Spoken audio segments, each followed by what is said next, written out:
सखी सहेली कार्यक्रम आप सुनेंगे बस थोड़ी ही देर में।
सखी सहेली।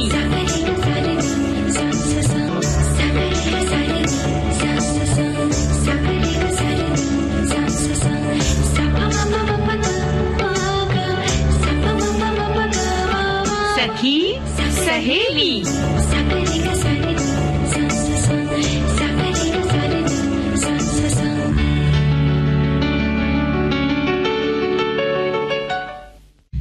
सखी सहेली कार्यक्रम सुनने वाली सभी सखियों और सखाओं को मंदाकिनी जोशी और संगीता श्रीवास्तव का नमस्कार। कैसी हैं संगीता जी? हाँ बिल्कुल ठीक हूँ, मैं अच्छी हूँ। लेकिन मंदाकिनी जी देखिए, ठंड धीमी धीमी सी गुलाबी गुलाबी सी शुरू हो गई है। बिल्कुल बिल्कुल, और आपके चेहरे की रंगत भी गुलाबी गुलाबी सी लग रही है आज तो। मुझे लगता है आज आप टिफिन जब कर रही थी, मैंने देखा आप गाजर का हलवा खा रही थी। मौसम भी है, मौसम भी है, यानी गाजर का हलवा आपने बना लिया है। और आपसे जिक्र हो रहा था तो आपने कहा कि दाल का हलवा, बादाम का हलवा, ये सभी इसी मौसम में खाना चाहिए ताकि चेहरे की जो रंगत है वो गुलाबी गुलाबी हो जाए। वैसे ये मौसम जो है ना मंदाकिनी जी, वो कुछ ऐसा ही है कि खूब सारी अच्छी अच्छी चीजें जो है वो बाजार में है। सब्जी चाहे ले लीजिए, चाहे ये सब चीजें ले लीजिए, तो मजा आता है। बिल्कुल मजा आता है। और मुझे आपको गाजर का हलवा खाते देखकर बड़ा मजा आया था, लेकिन और भी मजा तब आएगा जब वो हलवा आप मुझे भी खिलाएंगी। जी बिल्कुल।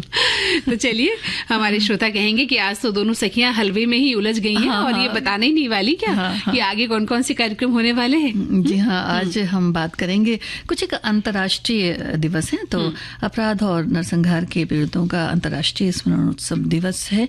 और आज अंतर्राष्ट्रीय जो भ्रष्टाचार विरोधी दिवस है, ये भी हम मना रहे हैं। बिल्कुल। इसके अलावा जैसा कि हमने कहा कि आज संगीता जी के चेहरे की रंगत कुछ खास है, तो रंगत जो सर्दी के मौसम में कैसी होती है, इस पर थोड़ा चर्चा करेंगे। और साथ ही हम बात करेंगे चुकंदर की, है ना, कि चुकंदर को खा के आप किस तरह से प्राकृतिक निखार ला सकते हैं। आजकल आ भी रहे हैं। बिल्कुल, चुकंदर तो बहुत मात्रा में आ रहे हैं और हमें समय समय पर खाते भी रहने चाहिए। तो लेकिन पहले गीत सुन लिया जाए। बिल्कुल।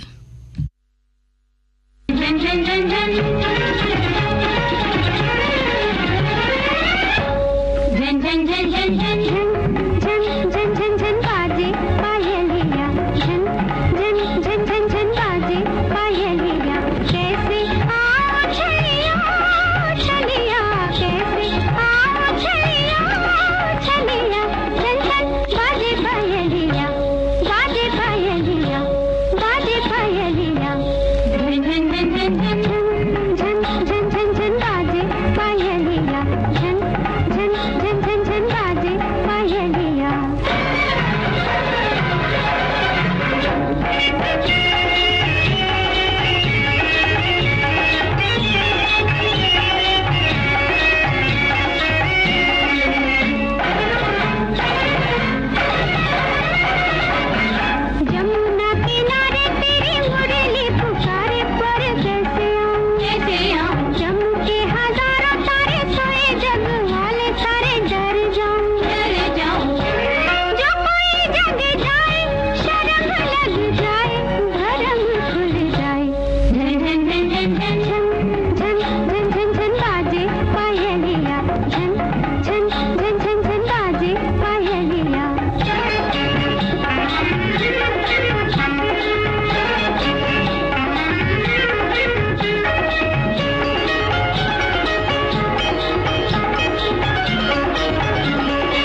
लगाते बनी मन चली, छुप के छुपा के छुपी नजर बचा के गुप चुप चली।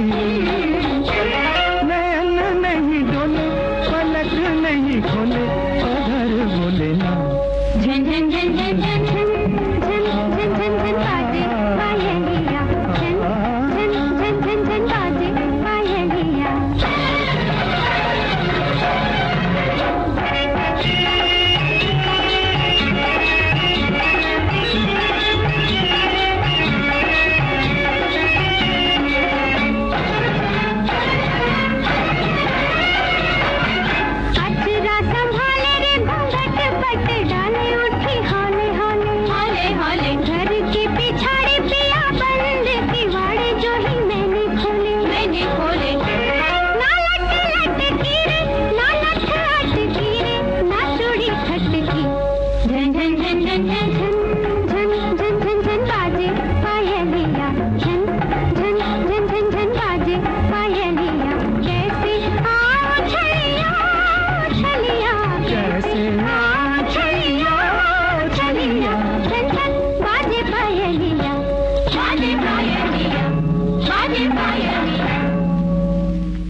जी, तो सर्दी के मौसम में तो आपने पैरों की जो है जो क्या कहना चाहिए कि हलचल बढ़ा दी है। बाजे पाए लिया और पैर भी वाकई ऐसी रुंझुन रुंझुन कर चल रही इन दिनों। हाँ, देखिए मौसम भी कुछ ऐसा है ना कि हर तरफ बस ऐसा लगता है कुछ संगीत सा छिड़ा हुआ है। हाँ, बिल्कुल बिल्कुल सही कहा। और तभी तो इस मौसम में अगर हमने सही तरीके से इस मौसम को निभा लिया तो चेहरे की रंगत, स्वास्थ्य की रंगत सामने आती है ना। आप अपने आप को स्वस्थ बना सकते हैं और मौसम के अनुकूल खान पान रखते हैं तो सबसे बड़ी बात यह है कि आप पूरे वर्ष अपने आप को स्वस्थ महसूस भी कर सकते हैं। हाँ बिल्कुल। और ऐसा होता है ना मंदाकिनी जी कि जो चीजें होती हैं कई बार हम लोग बहुत ज्यादा मोबाइल वगैरह में उलझे रहते हैं और मौसम की जो एक नजाकत होती है, एक खूबसूरती होती है, उसको हम नजरअंदाज कर देते हैं, ध्यान ही नहीं देते। हाँ बिल्कुल। और वही रंग हम कहीं मोबाइल में तलाशते हैं, वही फूल बड़े अच्छे लगते हैं, लेकिन उनको अगर सामने से जाकर देखा जाए, चाहे वो अच्छा, कई बार ऐसा भी होता है कि न सिर्फ यही रंगत जो हम अपने घरों में सजाते हैं यानी कि बाग बगीचे में, बल्कि कुछ एक जगह ऐसी भी होती हैं जो अनायास ही अपने आप से खूबसूरती से बिल्कुल भर जाती हैं। जैसे कई घाटियां ऐसी हैं, कई जगह ऐसी हैं जहाँ जंगल में भी देखिए खूबसूरती दिखाई देती है। अगर हम पहाड़ी इलाकों में जाते हैं इन दिनों खासतौर से, तो वहाँ की रंगत देखते ही बनती है। वहाँ कहने को बहुत ज्यादा। एक बात और कहती हूँ आपसे मैं, अगर आप राजस्थान गई हैं तो वहाँ का जो डेजर्ट है ना, उसमें भी खूबसूरती सर्दी के मौसम में देखी जा सकती है। भले ही वहाँ पर पेड़ पौधे नहीं है, लेकिन वहाँ की मिट्टी, वहाँ की जो सीनरी है, वहाँ का जो दृश्य है, प्राकृतिक दृश्य है, और जिस तरह के वहाँ पेड़ हैं, वो उतनी ही खूबसूरत लगते हैं सर्दी के इस मौसम में। यानी कि हर चीज ढल जाती है। हाँ, और देखने वाले की आंख में सुंदरता होनी चाहिए। हाँ, बिल्कुल बिल्कुल। आपने बहुत बड़ी बात कही कि हम मोबाइल में वो सब तलाशते हैं जो प्रकृति में ठीक हमारे सामने है। हमें थोड़ा सा आंख उठाकर देखना है और वक्त निकालना है उसके लिए। और उसका असर हमारी सेहत पर भी होता है, हम लोगों पर भी होता है। जब हम इतने करीब से प्रकृति को देखते हैं तो वो रंगत कुछ ना कुछ हमारे अंदर भी आती है। बिल्कुल आती है। और इसलिए तो मैंने आपको कहा ना कि गाजर का हलवा हो या दाल का हलवा हो या कोई भी हलवा हो, हमारे शरीर को अच्छा बनाता है। और हाँ, ये अलग बात है कि सर्दी के मौसम में कई बार हम ज्यादा खा लेते हैं। ऐसा भी नहीं होना चाहिए कि भाई सर्दी का मौसम में खूब खाना है। नहीं, खाने का एक संतुलन होना चाहिए, अनुशासन होना चाहिए। लेकिन जैसा कि संगीता जी ने कहा कि प्रकृति को निहारें, प्रकृति के बीच में जाएं और कुछ खास तलाशें, फूलों में, पेड़ों में, पौधों में, मिट्टी में, वनस्पति में, बागों में, बगीचों में, कहीं भी आप तलाश सकते हैं। मैं तो कहती हूँ कि आप जंगल में भी तलाश सकते हैं और आप चाहे तो रेगिस्तान में भी खूबसूरती तलाश सकते हैं। बया चिड़िया जो है इस समय देखिए घोंसला बनाती है। बिल्कुल। और ये ऋतु जो होती है मंदाकिनी जी, इसे खासकर हेमंत ऋतु कहा जाता है। जी, क्योंकि अभी बहुत ज्यादा सर्दी तो पड़ी नहीं है, तो ये हेमंत ऋतु है और बड़ी ही खूबसूरत सी ऋतु होती है। बिल्कुल। और खेतों से लेकर पहाड़ों तक की रंगत जो है देखते ही बनती है और गर्मी के से हमें थोड़ा छुटकारा मिलता है। और इन दिनों हम बहुत ही एक आनंदपूर्ण जीवन बिताते हैं, है और ना? फिर कोशिश भी यही करते हैं कि भाई कहाँ जहाँ तक अप्रोच कर सकते हैं चले जाएं और वहाँ की खूबसूरती को निहारें। और वैसे अगर देखा जाए तो जो हमारे किसान भाई हैं उनकी मेहनत का भी रंग हर तरफ नजर आता है।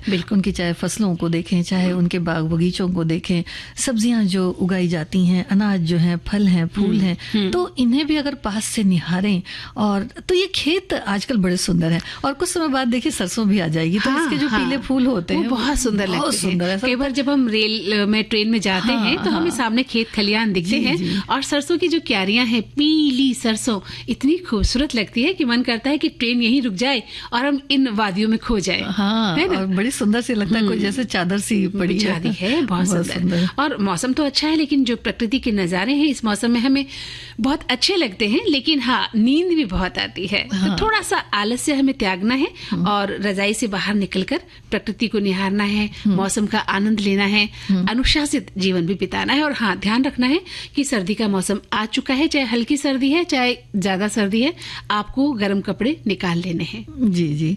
और इस जो ये सीजन है यानी कि ऋतु है, इसे प्री विंटर सीजन भी कहते हैं। और ज्यादातर आपने देखा होगा कि त्योहार भी इसी समय पे खूब पड़ते हैं। जी। तो उनका भी अंदाज बड़ा निराला होता है, बहुत ही सुखद आनंददायक ये है समय। कार्तिक, अगहन और पौष मास वर्ष की ये सबसे ज्यादा आनंददायक बिल्कुल हो जाती है। और लोगों के जो व्रत उपवास भी शुरू हो जाते हैं, खासतौर से हमारी महिलाओं के।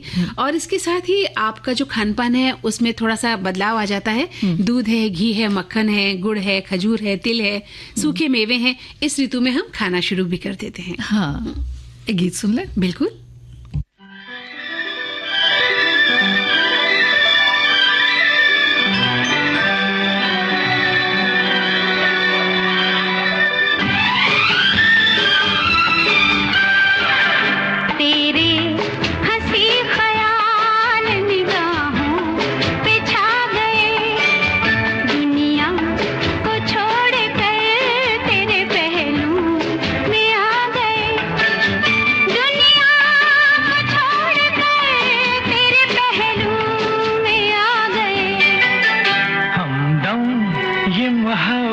सी किसी में नहीं, खुशबू तेरे बदन सी किसी में नहीं, रंगत तेरी सूरत सी किसी में नहीं, खुशबू तेरे बदन सी किसी में नहीं, रंगत तेरी सूरत सी किसी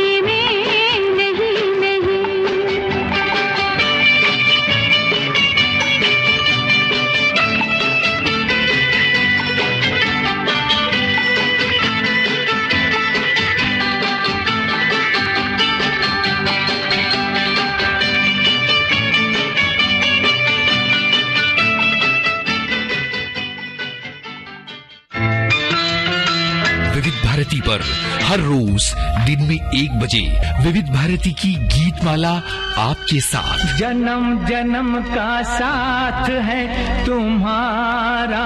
इस कार्यक्रम में हर पायदान पर होगी आपकी भागीदारी। हम और तुम, तो हम और आप पिरोएंगे गीतों की इस माला के मोती साथ साथ। हम साथ हैं। जुड़े रहिए हमारे साथ विविध भारती के फेसबुक पेज पर।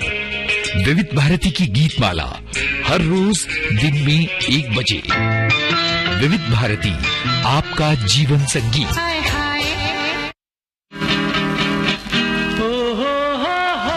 आवाज की दुनिया का फरिश्ता मोहम्मद रफी। ऐसे नगमे जो दिल की गहराइयों में गूंजते हैं। वो जब याद आए, बहुत याद आए। मोहम्मद रफी की जन्मशती पर हमारा विशेष कार्यक्रम। तुम मुझे यूं भुला न पाओ। उजाले उनकी यादों के। रविवार 15 दिसंबर शाम 4 बजे सिर्फ विविध भारती पर।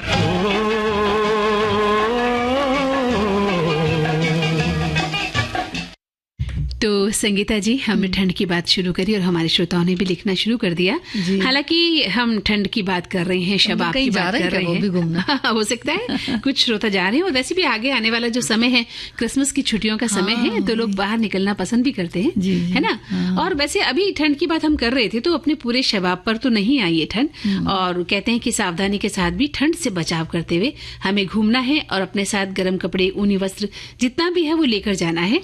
उसमें कहीं भी कंजूसी नहीं करनी है ना। जी जी। और बस घूमना पसंद है तो फिर घूमिए, निकलिए। जी, और पहाड़ी इलाकों की सैर, इस समय जो टॉय ट्रेन चलती है उसका तो बड़ा ही आनंद है। जी, अभी आप भी तो गांव जाके आई हैं।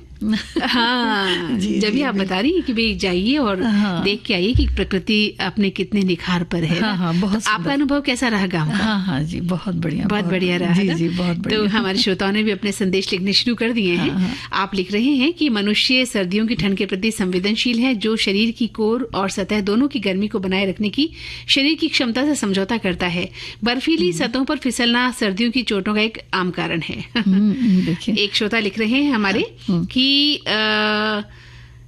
सर्दी साल का सबसे ठंडा और सबसे अंधेरा मौसम होता है। ये शरद ऋतु के बाद और वसंत से पहले होता है। पृथ्वी की धुरी के झुकाव के कारण मौसम बनते हैं। सर्दी तब होती है जब एक गोलार्ध सूर्य से दूर होता है। विभिन्न संस्कृतियां सर्दियों की शुरुआत के रूप में अलग अलग तिथियों को परिभाषित करती हैं और कुछ मौसम के आधार पर परिभाषा का उपयोग भी करती हैं।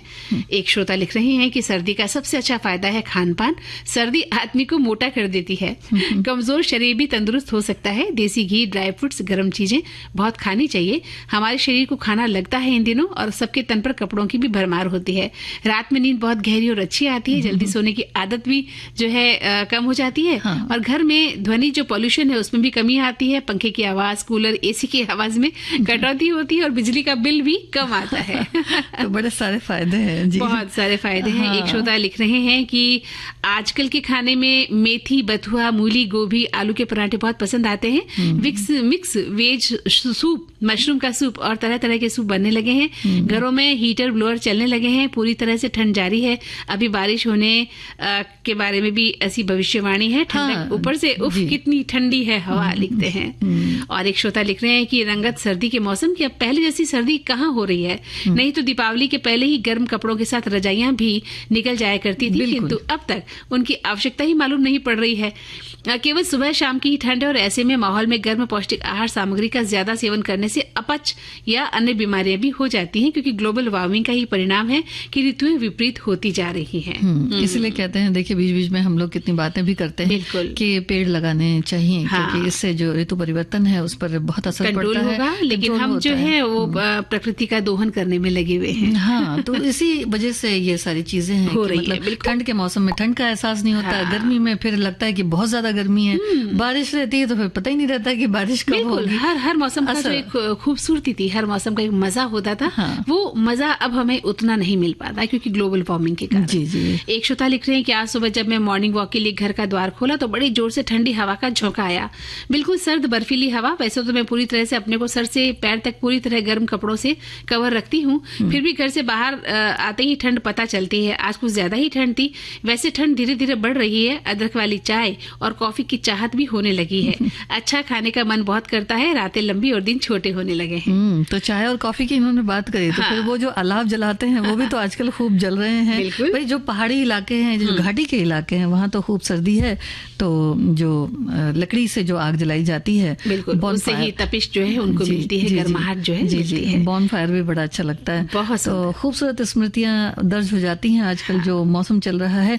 और जो एक देखिए आजकल कई जगह पे बहुत सारे जो बाग बगीचे हैं वो भी खुले हुए हैं, जहाँ अलग अलग तरह के फूल खास नजर आते हैं। अब अगर बात करेंगे जम्मू कश्मीर की जो घाटियां हैं उनकी बात करें, या फूलों की जो घाटियां हैं उत्तराखंड की तरफ उनकी बात करें, तो अगर खास गुलाब की बात करें, लाल, पीले, सफेद, गुलाबी, नारंगी और काले गुलाब जो होते हैं, ये कश्मीर में बड़े सुंदर नजर आते हैं। बहुत सुंदर और बहुत बड़े बड़े खिलते हैं। हाँ, काले गुलाब की बात आपने कही। मैंने एक उपन्यास पढ़ा था काला गुलाब, तब मैं छोटी थी, मुझे समझ नहीं आया कि क्या काला गुलाब भी होता है। होता है। हाँ, लेकिन धीरे धीरे जब मैं बड़ी होती गई उसके बारे में मुझे जानकारी मिली कि गुलाब की भी कई तरह की जो है कैटेगरी है और कई तरह के रंग गुलाब के मिलते हैं। और गुलाब की खेती भी हमारे एक श्रोता थे, वो हमें बताते थे कि वो कश्मीर में गुलाब की खेती किया करते हैं और गुलाब के बारे में हमें भरपूर जानकारी वो दिया भी करते थे। जी, जी। तो इन दिनों जो मौसम है बहुत ही खूबसूरत है और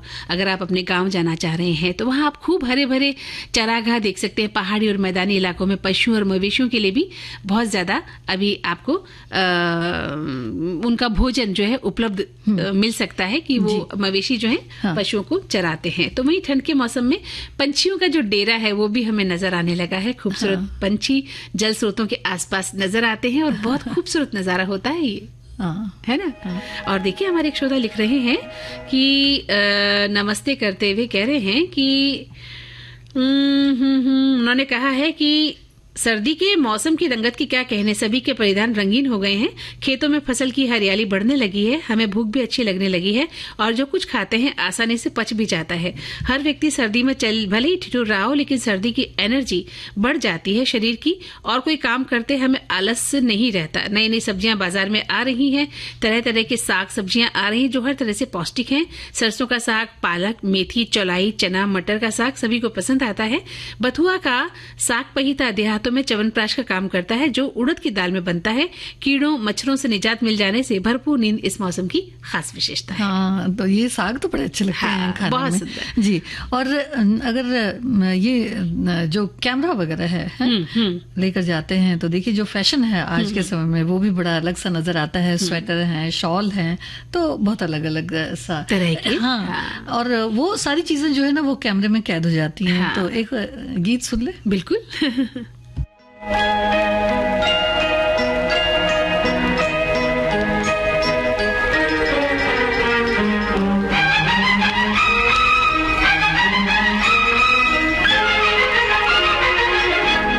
बहारों फूल बरसाओ, मेरा महबूब आया है, मेरा महबूब आया है।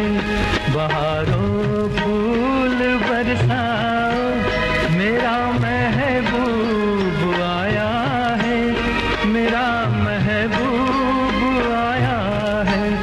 हवाओं रागनी गाओ, मेरा महबूब आया है, मेरा महबूब आया है।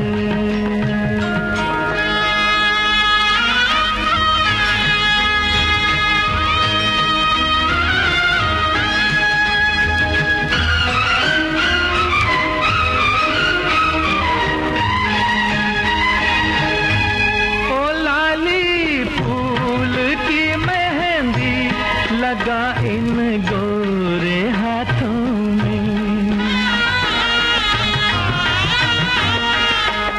उतर आए घटा का जल लगा इन प्यारी आंखों में। सितारों मांग भर जाओ, मेरा महबूब आया है, मेरा महबूब आया है। बहारों फूल बरसाओ, मेरा महबूब आया है, मेरा महबूब आया है।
देखिए ये भी एक रंगत है। हाँ, क्योंकि जब कोई अपना बड़ा चाहने वाला सा आ जाता है तो फिर लगता है बस फिर तो अब जिंदगी में कुछ नहीं चाहिए, यही सारी दुनिया। वाकई जिंदगी की रंगत बदल जाती है जब कोई अपना, जिसे हम चाहते हैं किसी भी रूप में, वो हमारे माता पिता हो सकते हैं, हमारे अपने हो सकते हैं, कोई भी जो आपको अच्छा लगता हो जिंदगी में, एक बच्चा हो सकता है छोटा सा प्यारा सा, तो आपकी जिंदगी में जब वो आता है तो आपका जो है जीवन काफी हद तक बदल जाता है। तो वो रंगत अभी इस गीत में हमें देखने को मिली है। तो और वैसे भी मंदाकिनी जी एक और बात है कि जब कभी ऐसा होता है कि अपने खुद को भी आईने में देखना चाहिए, उससे भी काफी रंगत बदल जाती है। बिल्कुल सही कहा आपने कि अपना चेहरा हमें टटोलना चाहिए कि क्या है बात, खूबसूरती की नहीं है, अपने से भी हम प्यार करें, अपने को भी हम अच्छा से रखें, और जिंदगी की जो परेशानियां हैं वो तो रहेंगी, उनसे किस तरह से हम निजात पा सकते हैं ये ध्यान रखते हुए अपने आप से प्यार करना बहुत जरूरी है जी। और अब एक अंतराल।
जी, तो इस अंतराल के बाद हम फिर से उपस्थित हैं और अपने सभी सखियों और सखाओं का तहे दिल से स्वागत करते हैं। हाँ, और बहुत सारी देखिए अच्छी बातें भी हमारे श्रोता लिख रहे हैं। आज अंतर्राष्ट्रीय भ्रष्टाचार विरोधी दिवस भी है मंदाकिनी जी। तो 31 अक्टूबर 2003 को भ्रष्टाचार के खिलाफ संयुक्त राष्ट्र कन्वेंशन में पारित होने के बाद से, मतलब ये प्रस्ताव 9 दिसंबर को प्रतिवर्ष आज भ्रष्टाचार के खिलाफ जागरूकता बढ़ाने के लिए ये दिवस मनाया जाता है।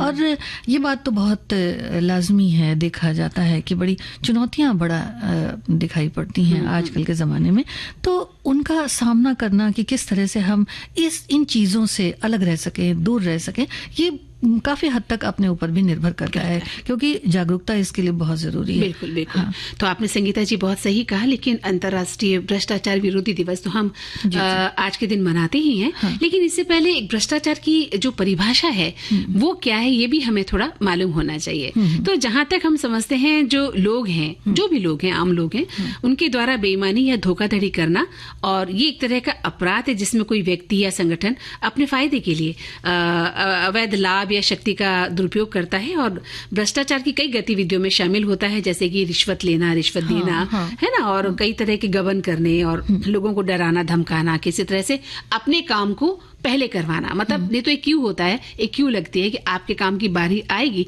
तब आपका काम होगा, लेकिन कुछ लोगों को बिल्कुल भी कहते हैं ना कि कंट्रोल नहीं होता कि वो अपने काम में देरी बर्दाश्त करें, और इसके लिए वो उसका शॉर्टकट ढूंढते हैं और वहीं से कहीं ना कहीं भ्रष्टाचार की शुरुआत होने लगती है। जी जी। और इसकी जब शुरुआत हो जाती है ना मंदाकिनी जी, तो ये होता है कि भाई जो इसमें नहीं जाना चाहते हैं वो भी किसी न किसी तरह से, अगर वो जागरूक ना रहें तो वो घसीटे जा सकते हैं इसमें। तो इसलिए इसलिए जागरूकता बहुत जरूरी है। और खासकर जब हम बात करते हैं जो सोशल मीडिया है, इसके जरिए भी बहुत बार लोगों को क्या कह सकते हैं, भ्रमित किया जा रहा है, भ्रमित हो जाते हैं। तो उनको पता नहीं चलता कि भाई ठीक है, हमें इतना देना है तो देना, अच्छा क्यों देना, कहाँ देना, कैसे देना, ये हमें पता नहीं है। हमने सोशल मीडिया को जैसे सब कुछ मान लिया है। जो हमें लिखा मिलता है, किसी भी तरह का कोई संदेश जैसे ही किसी व्यक्ति द्वारा लिखा जाता है, बोला जाता है, हम तुरंत उसका पालन करने लग जाते हैं। हम सोचते ही नहीं कि ये चीजें हमें कहाँ ले जा रही है, ये अंधभक्ति हमें कहाँ ले जा रही है, कहाँ फंस जाएंगे। हमें समझना होगा कि जो चीज हम पढ़ रहे हैं पहले उसके बारे में पता करें कि किस हद तक सही है और किस हद तक हम इससे अपने आप को जोड़ चुके हैं। तो ये चीजें हमें अपने बच्चों को भी समझानी है और खुद भी हमें समझनी है। जी जी, इससे जो व्यक्तिगत अस्थिरता है वो भी आती है, जो आर्थिक संपन्नता है वो भी प्रभावित हो जाती है, जो प्रगति है वो चाहे प्रति व्यक्ति हम देखें या फिर राष्ट्र की तरफ से देखें, तो इसका प्रभाव सबके ऊपर पड़ता है। और भ्रष्टाचार तो कह सकते हैं कि एक इसका प्रभाव कुछ दीमक की तरह है। बिल्कुल, वो दीमक की तरह खाई जा रही है एक इंसान को, जो इस भ्रष्टाचार में फंस जाता है, फिर वो निकल नहीं पाता है। बहुत मुश्किल है वहां से निकलना। और भ्रष्टाचार से विश्वास भी कम होता है और जो हमारा लोकतंत्र है वो भी कमजोर होता है। साथ ही जो आर्थिक विकास है उसमें भी बाधाएं आती है।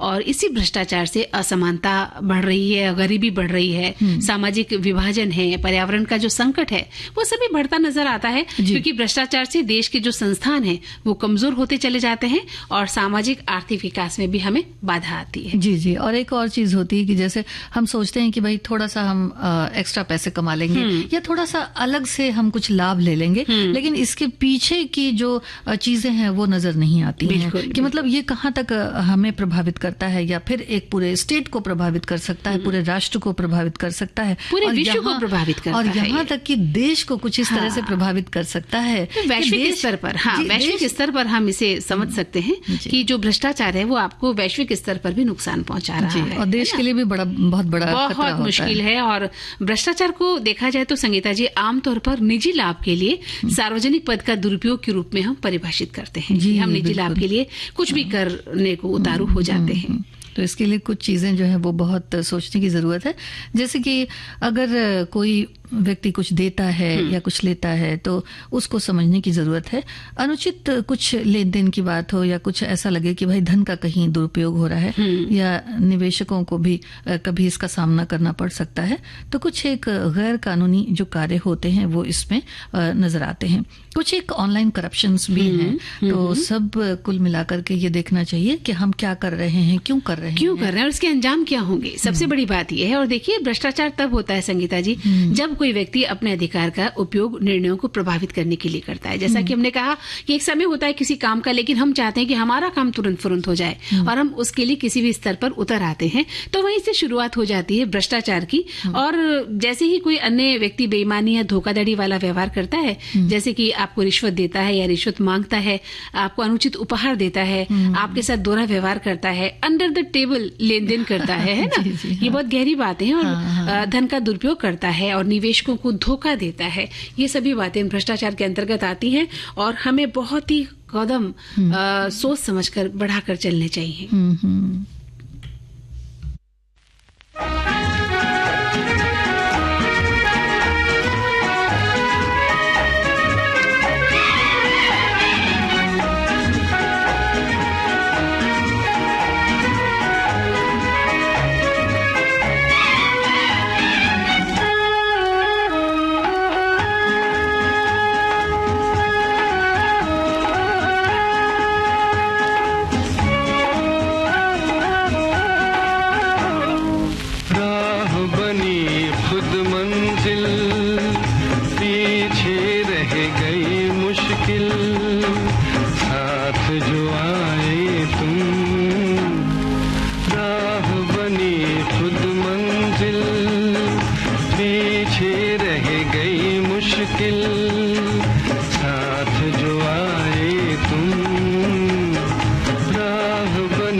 से जिस घड़ी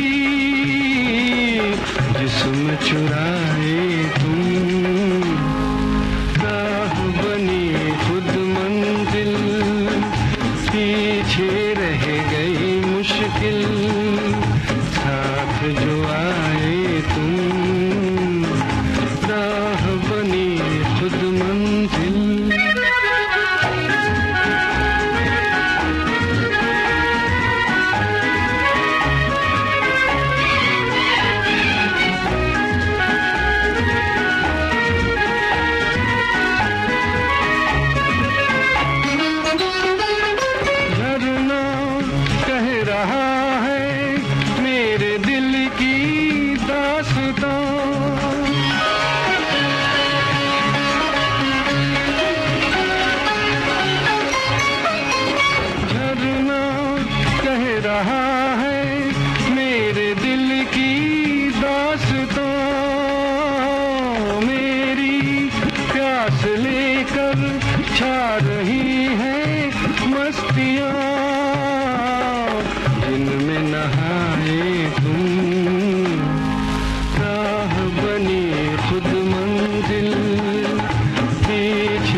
विविध भारती के पास है बेमिसाल हस्तियों का अनमोल खजाना। जरा सुनिए कैसे बना ये गाना। जब मैं गांव के छोटे छोटे बच्चों के साथ धूल मिट्टी में खेला करता था। संगीतकार सचिन देव बर्मन। बहुत ही बूढ़ा किसान एक गीत गाया करता था। एक बूढ़े किसान का गीत मेरे दिल में घर करता गया।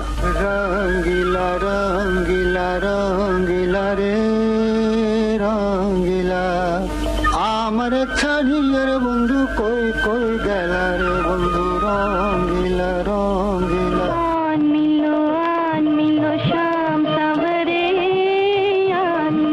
ऐसी बेमिसाल कहानियाँ आपको मिलेंगी सिर्फ विविध भारती पर। विविध भारती, आपका जीवन संगीत।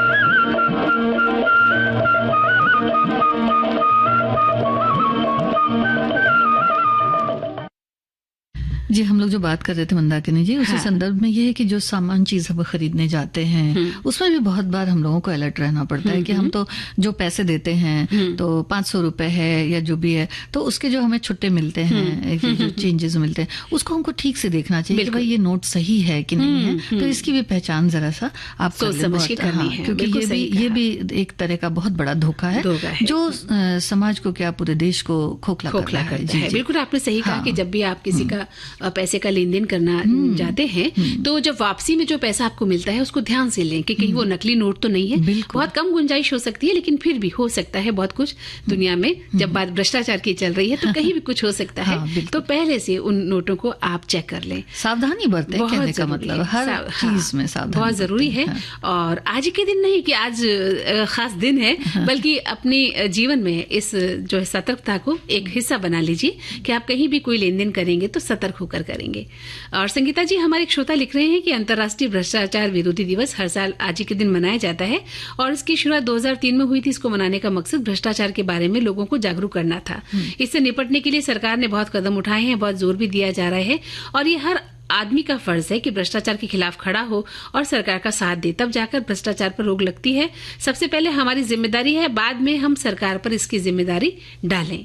ठीक है। और एक श्रोता लिख रहे हैं कि आज ही के दिन अंतर्राष्ट्रीय भ्रष्टाचार विरोधी दिवस मनाया जाता है। भ्रष्टाचार के दूरगामी प्रभाव के बारे में जागरूकता बढ़ाने के लिए आज का दिन मनाते हैं। भ्रष्टाचार के खिलाफ लोगों को ज्यादा से ज्यादा जागरूक रहना चाहिए, तभी एक सभ्य समाज और मजबूत लोकतांत्रिक देश बन सकता है। और देश का आम नागरिक सबसे सबसे ज्यादा पीड़ित जब होता है, जब उसके साथ भ्रष्टाचार हो जाता है। तो अर्थव्यवस्था को ये कमजोर करता है और सामाजिक असमानता को गहरा देता है। इसमें शिक्षा, स्वास्थ्य सेवा, बुनियादी ढांचे जैसे महत्वपूर्ण क्षेत्रों की प्रगति में बाधा आती है। और सबसे महत्वपूर्ण बात यह है कि भ्रष्टाचार से देश का आम नागरिक सबसे ज्यादा पीड़ित होता है जी। और एक जो भ्रष्टाचार निवारण अधिनियम 1988 है, प्रिवेंशन ऑफ करप्शन एक्ट 1988, ये भी है। तो सजा तो होती है, लेकिन जरूरी है कि आप पछताने से पहले थोड़ा सा सावधान रहें। जी जी। हमारे एक श्रोता और भी कुछ लिख रहे हैं। ये लिखते हैं कि इस दिन की शुरुआत साल 2003 में हुई थी, जब संयुक्त राष्ट्र ने भ्रष्टाचार के खिलाफ एक समझौता अपनाया था। इस दिन को मनाने का मकसद है भ्रष्टाचार के बारे में लोगों को जागरूक करना और इससे निपटने के लिए कन्वेंशन की भूमिका के बारे में जानकारी देना। एक श्रोता लिख रहे हैं कि भ्रष्टाचार विरोधी दिवस बेस्ट विचार करने वाले व्यक्तियों के विरोध में मनाया जाता है। इस दिवस का उद्देश्य है कि हमारा देश भ्रष्टाचार मुक्त हो और हमारे देश में भ्रष्टाचार से जुड़े कोई कार्य न हो, और हमारे देश में या किसी भी देश में नहीं होना चाहिए। हमें इसको जागरूक होने की आवश्यकता पर ज्यादा जोर देना चाहिए। जी। और आज जी हाँ, हमारे एक श्रोता और लिख रहे हैं, आप कहें तो इसे भी पढ़ दो। हाँ, बिल्कुल बिल्कुल। आप लिख रहे हैं कि आज का दिन बहुत ही महत्वपूर्ण है। भ्रष्टाचार एक जटिल सामाजिक, राजनीतिक और आर्थिक घटना है जो सभी देशों को प्रभावित कर रही है और ये संस्थाओं को कमजोर बना रही है, आर्थिक विकास को धीमा करती है और सरकारी अस्थिरता में योगदान देती है। तो भ्रष्टाचार को दूर करें और अपने देश को इस दलदल से हमें बचाना चाहिए। राज, तो इनका बहुत बहुत धन्यवाद करते हैं हमारे सभी श्रोताओं का जो अपने विचार इन्होंने हमसे साझा किए हैं। अपराध और नरसंहार के पीड़ितों का अंतर्राष्ट्रीय स्मरणोत्सव और सम्मान दिवस भी आज है मंदाकिनी जी। बिल्कुल, आज एक महत्वपूर्ण दिवस और है। हाँ, तो इसलिए भी जागरूकता के लिए आज ये दिन मनाया जाता है और बहुत सी जगहों में उच्च स्तरीय जो कार्यक्रम है वो भी आयोजित किए जाते हैं, जिससे भविष्य में ऐसे कृत्यों को रोका जा सके और दोषी को दंड दिया जा सके। बिल्कुल, और शिक्षा की बात हो, प्रेम की भावना हो, सत्य आचरण, लोगों के बीच सामंजस्य और अपने देश, अपनी संस्कृति के प्रति सम्मान, मानवता की भावना और दया करना, अपने भीतर एक जगाना दया की भावना और आम इंसान को इन बातों की गंभीरता से समझाना आज के दिन का एक उद्देश्य माना जाता है। संगीता जी, इसके अलावा जो मानव अधिकारों की सुरक्षा है, राष्ट्रीय और अंतर्राष्ट्रीय स्तर पर कानून का जो सख्ती से पालन होता है, बच्चों को भी इन चीजों से बचाना है जी। विस्थापन को रोकना ये बहुत जरूरी है, भेदभाव नहीं होना चाहिए। और ये जो कहते हैं कि जेनोसाइड यानी नरसंहार, ये एक वैश्विक चुनौती है मंदाकिनी। हाँ, इससे हमें बचना चाहिए और इसका बिल्कुल रुकाव होना बहुत जरूरी है। इसके अलावा सख्त कानून होना चाहिए। भ्रष्टाचार की बात हो, समाज और लोकतंत्र जैसे किसी भी व्यवस्था को पूरी तरह से बर्बाद करने में ये सक्षम होता है, तो जिससे देश बड़ी तेजी से पतन की ओर बढ़ता है। हमें इन सभी बातों का ध्यान रखना चाहिए कि अपराध और नरसंहार के जो पीड़ित हैं उनका हमें सम्मान करना है, उनको याद करना है और आगे से ऐसी घटना न हो, इस बात का भी हमें ध्यान रखना है। जी।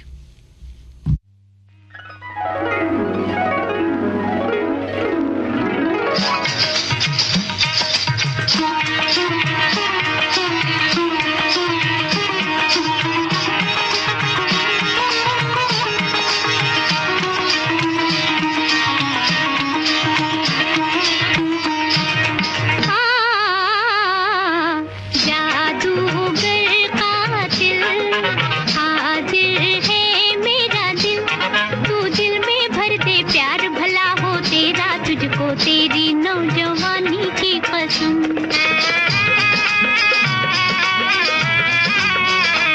हाय जादूगर कातिल, हाजिर है मेरा दिल, तू दिल में भर दे प्यार भला हो तेरा, तुझको तेरी नौजवानी की कसम।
तुझको तेरी नौजवानी की हाँ, तो संगीता जी, हम बात कर रहे थे आज के खास दिवस की। तो हमारे एक श्रोता लिख रहे हैं कि नरसंहार शब्द की उत्पत्ति 1942 में पॉलिश यहूदी वकील राफेल लैम्किन द्वारा की गई थी। उनकी पुस्तक axis rule in occupied Europe 1944 द्वितीय विश्व युद्ध के दौरान हुए विद्रोहियों रिवाइवल होलोकास्ट में प्रकाशित हुई थी और उनकी नरसंहार की कोशिशों को जितनी भी कोशिशें थी अंतर्राष्ट्रीय कानून के तहत अपराध घोषित कर दिया गया था। और एक श्रोता लिख रहे हैं कि अपराध और नरसंहार से पीड़ितों का स्मरणोत्सव और सम्मान, भाई यदि ऐसा भी कोई दिवस है तो ये तो एक ऐसा कार्य है, ऐसे लोगों को उपेक्षित रूप से देखा जाता है और उन्हें समाज से कुछ अलग होते हुए देखा गया है, तो ऐसे लोगों का सम्मान करना बहुत अच्छी बात है। एक श्रोता हमारे लिख रहे हैं कि कई कार्यक्रमों के बारे में लिख रहे हैं कि कुछ कार्यक्रम और शुरू किया जाए। एक श्रोता ने लिखा है कि अपराधों के प्रति सम्मान और उनकी याद होनी चाहिए। अपराधियों के प्रति कोई अगर कैसा भी अपराध करे, लेकिन सम्मान के लिए जो दिन मनाया जाता है उसको हम पूरे दिल से मना रहे हैं। आज जो लोग अपराध से पीड़ित हैं उनका हमें मजाक नहीं उड़ाना चाहिए, बल्कि उन्हें ये एहसास दिलाना चाहिए कि हम भी उनके साथ हैं। तो ये फिर वही बात हो जाती है कि हम लोगों को अपनी तरफ से भी बहुत कुछ सोचने की जरूरत है कि हम किस तरह से पेश आते हैं।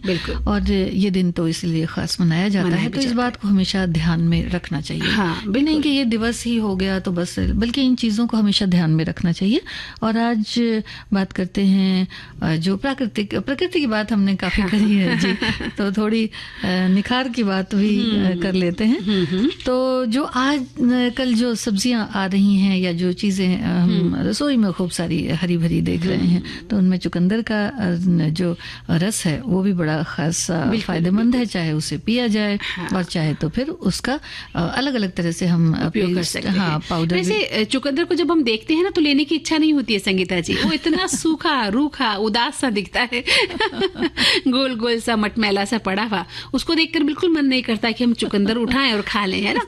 लेकिन उसके गुण बहुत है, कहते हैं ना कि बाहरी खूबसूरती पर मत जाओ, उसकी भीतर की खूबसूरती को देखिए। तो चुकंदर इसका एक बहुत बड़ा उदाहरण है ना? हाँ, और बहुत सारे ब्यूटी प्रोडक्ट्स भी आते हैं बिल्कुल, जिसमें चुकंदर की जो रहते हैं मतलब उसको प्रोसेस करके जैसे भी डाला जाता है और वो बड़े ही इफेक्टिव भी होते हैं। तो उसको एक पैच टेस्ट करने के बाद में आप इस्तेमाल भी कर सकते हैं। वैसे चंदन पाउडर में अगर थोड़ा सा चुकंदर का रस मिला लें और फिर 10-15 मिनट उसका पेस्ट कुछ बना करके चेहरे पर लगा लें, फिर उसको धो लें, तो बड़ी अच्छी सी रंगत आती है। मुझे लग रहा है कि आप भी आज जो है चुकंदर का पेस्ट ही लगा के आई हैं। और है ना, सबसे बड़ी बात यह है नहीं लगा के आई, तो भाई आज तो कुछ बात तो है। आपके चेहरे का ग्लो तो यही बता रहा है कि गाजर का हलवा ज्यादा हो गया है या फिर चुकंदर का जो पेस्ट है वो ज्यादा लग गया है ना। और देखिए, चुकंदर की बात जब हम कर रहे हैं तो इसको लगाने के साथ ही हम इसको खाना भी शुरू करें। सुबह जब हम सलाद खाते हैं खाने के साथ दोपहर में, तो सलाद के रूप में भी इसे खाया जाए तो अच्छा लगता है। चुकंदर का सूप बनाकर आप पी सकते हैं। चुकंदर का जूस तो पीते ही हैं, इसमें थोड़ा सा नींबू का रस डालकर भी, जब हम गाजर का जूस पीने जाते हैं ना तो उसमें भी चुकंदर है, पुदीना है, नींबू है, आंवला है, ये सब मिलकर हम एक रस बना सकते हैं और उसको पी सकते हैं। तो पीना ज्यादा बेहतर होगा। उसके बाद तो है ही कि हम उसमें कुछ लगाकर चेहरे पर लगाते हैं, वो एक अच्छी बात है। तो ठीक है, आप उसका पेस्ट जो है बनाएं और नींबू का रस मिलाकर चेहरे पर लगाएं तो आपके चेहरे पे जो है दाग धब्बे हैं वो बहुत कम होते हैं। जी, मेहंदी में भी मिलाकर बालों पर अगर लगाया जाए अच्छा तो बहुत अच्छा होता है जी। सिल्की होते हैं बाल और डैंड्रफ फ्री होते हैं। अच्छा, ये बात तो मुझे आज पता चली कि मेहंदी के साथ भी इसका उपयोग किया जाता है। और ठंड का मौसम है, आप चुकंदर की सब्जी बना सकते हैं, इसका रस ले सकते हैं और ये आपके पेट के लिए भी बहुत ही अच्छा होता है। आपके पेट को बहुत ही मुलायम रखता है। एलोवेरा जेल के साथ भी आप लगा सकते हैं इसको, और दही में मिलाकर भी इसका फेस पैक बनाया जा सकता है, जिससे टैनिंग जो है वो दूर हो जाती है। शहद के साथ मिलाकर भी इसका रस लगाने से मुहासे और दाग धब्बों में कमी आती है। और आजकल तो बहुत जरूरी है चेहरे का सुंदर दिखना। हर व्यक्ति लगा हुआ है कि वो किसी न किसी तरह से खूबसूरत दिख जाए। थोड़ा सा रूखापन भी आ जाता है ना, आजकल मौसम कुछ ऐसा है, तो ये चीजें थोड़ा इस्तेमाल करें। जो ये प्राकृतिक उपचार हैं इन्हें हम कर सकते हैं। और लेकिन एक बात बताती हूँ मैं आपको, एक दिन लगाने से कभी हमारा चेहरा खूबसूरत नहीं हो सकता। एक सालों साल का ये अभ्यास है। आप इसे अपनी डेली रूटीन में शामिल करें और उसके बाद आप देखिए, इसको पिए, इसको खाएं, इसका सेवन करें और साथ ही चेहरे पर लगाएं, बालों पर लगाएं, आप जो आप चाहते हैं, क्योंकि इसमें विटामिन है, मिनरल्स हैं, एंटीऑक्सीडेंट्स हैं और बहुत सारी चीजें हैं जो आपको भीतर से मजबूत करती हैं। आपका खून बढ़ाती हैं, है ना, और आपके चेहरे की रंगत सुंदर रहती है।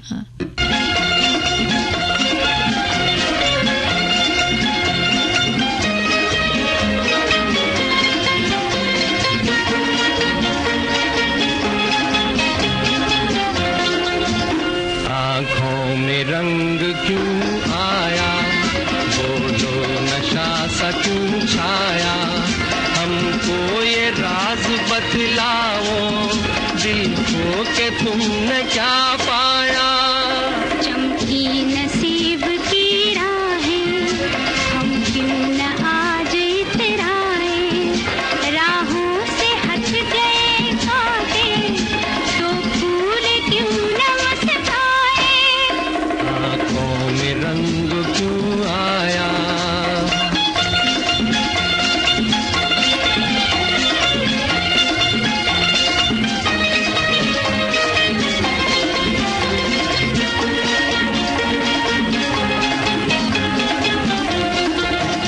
मुखड़े पे सुबह की धूप, ये खिलता खिलता रूप, काजल लकीर चितवन के तीर, ये नैना रूप अनूप। तुम क्या समझो ये राज, उल्फत के ये अंदाज, सुन के जरूर होगा गुरूर और करने लगोगे नाज। ऐसा ख्याल मत कीजिए, हमसे ये भेद कह दीजिए, हम भी तो आप ही के हैं, हमसे यूं शर्म ना कीजिए। चमकी नसीब की राहें, हम क्यों न आज इतराए, राहों से हट गए कांटे, तो फूल क्यों न मुस्कुराए। आँखों में रंग क्यों आया।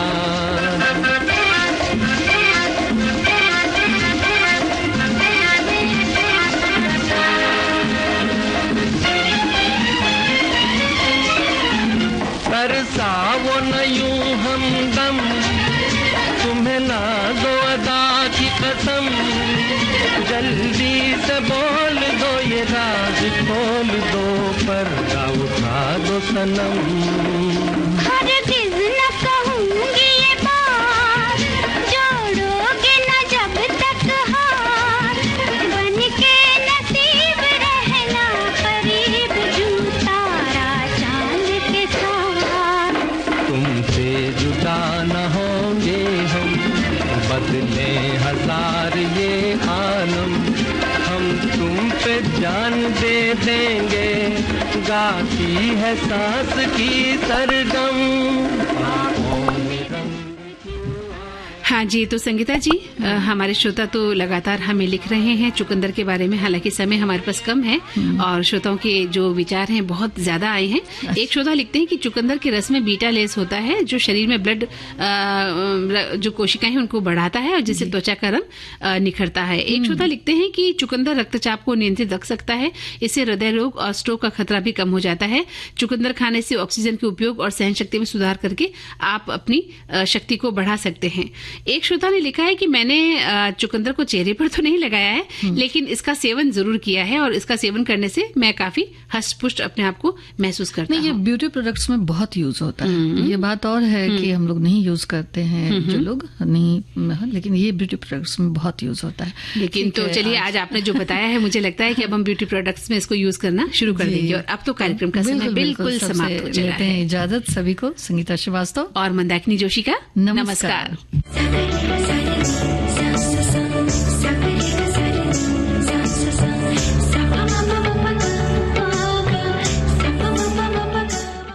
इस कार्यक्रम की प्रस्तुतकर्ता है अनुश्री पाठक।